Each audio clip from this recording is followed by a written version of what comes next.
ভাই ও বোনেরা, আজ আমি এমন একটা ভিডিও বানাচ্ছি যেটা আমি যদি প্রথমবার মাছ চাষ করার আগে দেখতাম তাহলে আমার অনেক টাকা, সময় আর কষ্ট বাঁচত। আজকের ভিডিওটা নতুন মাছ চাষিদের জন্য, কিন্তু অভিজ্ঞ চাষিরাও এখান থেকে অনেক কিছু শিখবেন। এই ভিডিওতে আমি কোনো বইয়ের কথা বলবো না, কোনো কোম্পানির বিজ্ঞাপন দেব না। আমি বলবো আমি কোথায় ভুল করেছিলাম, কোন ভুলগুলো নতুনরা 90% করে, আর আপনি ধাপে ধাপে কি করলে মাছ চাষে লাভে যেতে পারবেন। ভিডিওটা শেষ পর্যন্ত দেখবেন। মাঝখানে একটা ভুল করলে পুরো মৌসুমটাই নষ্ট হয়ে যেতে পারে। ধাপ 1, পুকুর নির্বাচন। যা করবেন, প্রথমবার মাছ চাষ করলে খুব বড় পুকুর নেবেন না, ছোট বা মাঝারি পুকুরে শুরু করুন। যেখানে সহজে পানি ঢোকানো বের করা যায় এমন পুকুর বেছে নিন। পুকুরে সারাদিন অন্তত কিছু সময় রোদ পড়ে, এটা খুব জরুরি। যা করবেন না, ডোবা টাইপ পুকুর নেবেন না। চারপাশে বড় গাছ থাকলে সমস্যা হবে, পাতা পড়ে পানি নষ্ট করে। পুকুরে আগে কি চাষ হয়েছে না জেনে মাছ ছাড়বেন না।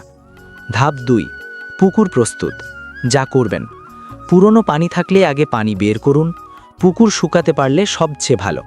তারপর চুন ব্যবহার করুন পুকুরের মাপ অনুযায়ী। চুন দেওয়ার 2-3 দিন পর গোবর বা জৈব সার দিন। 7-10 দিন অপেক্ষা করুন, তারপর মাছ ছাড়ার চিন্তা করুন। যা করবেন না, তাড়াহুড়ো করবেন না। আজ পুকুর কাল মাছ, এই ভুল করবেন না। পরিমাপ ছাড়া চুন বা সার দেবেন না। কোনো ইউটিউব ভিডিও দেখে আন্দাজে কাজ করবেন না। ধাপ 3, মাছের প্রজাতি নির্বাচন। যা করবেন, প্রথমবার হলে সহজ প্রজাতি নিন। রুই, কাতলা, মৃগেল, তেলাপিয়া বা শিং পরিস্থিতি অনুযায়ী। এক পুকুরে খুব বেশি প্রজাতি মেশাবেন না। বিশ্বস্ত হ্যাচারি থেকে পোনা কিনুন। যা করবেন না, খুব লোভী হবেন না। সব মাছ একসাথে ছাড়বেন না। রাস্তার পাশের সন্দেহজনক পোনা নেবেন না। অসুস্থ বা দুর্বল পোনা কিনবেন না।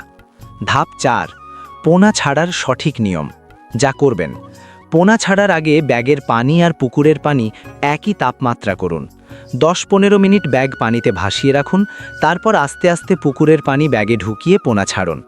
সকাল বা বিকালে পোনা ছাড়াই সবচেয়ে ভালো। যা করবেন না, রোদে পোনা ছাড়বেন না। ঝাঁকুনি দিয়ে পোনা ছাড়বেন না। একসাথে পুরো ব্যাগ উল্টে দেবেন না।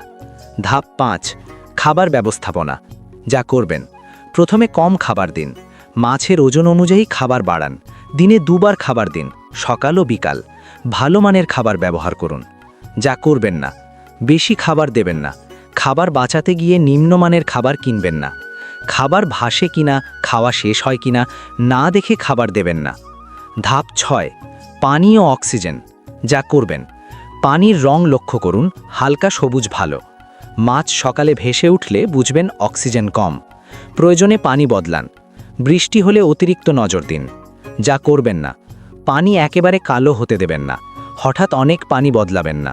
সমস্যা দেখেও চুপ করে বসে থাকবেন না। ধাপ 7, রোগ ও সমস্যা। যা করবেন, মাছের আচরণ দেখুন।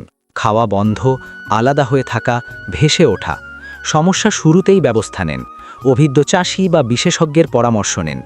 যা করবেন না, না বুঝে ওষুধ দেবেন না। একজন বলল তাই শুনে ওষুধ দেবেন না। একসাথে অনেক ওষুধ মিশাবেন না। ধাপ 8, হিসাব ও ধৈর্য। যা করবেন, খরচের হিসাব লিখে রাখুন। লাভ আসতে সময় দিন। প্রথম মৌসুমে শিখতেই হবে, এই মানসিকতা রাখুন। যা করবেন না, দ্রুত বড়লোক হওয়ার চিন্তা করবেন না। অন্যের লাভ দেখে হঠাৎ সিদ্ধান্ত নেবেন না। হাল ছেড়ে দেবেন না। শেষ কথা, ভাই ও বোনেরা, মাছ চাষ কঠিন না, ভুল করলেই কঠিন হয়ে যায়। আপনি যদি এই ভিডিওর ধাপগুলো মেনে চলেন তাহলে প্রথমবারেই বড় ক্ষতি থেকে বাঁচবেন। এখন আমি আপনাদের কাছে জানতে চাই, আপনি যদি নতুন চাষি হন, আপনার সবচেয়ে বড় ভয় বা প্রশ্ন কোনটা? আর যদি আগে চাষ করে থাকেন, কোন ভুলটা করে আপনি সবচেয়ে বেশি ক্ষতিগ্রস্ত হয়েছেন? কমেন্টে অবশ্যই লিখবেন। আপনাদের প্রশ্ন থেকেই পরের ভিডিও বানাবো।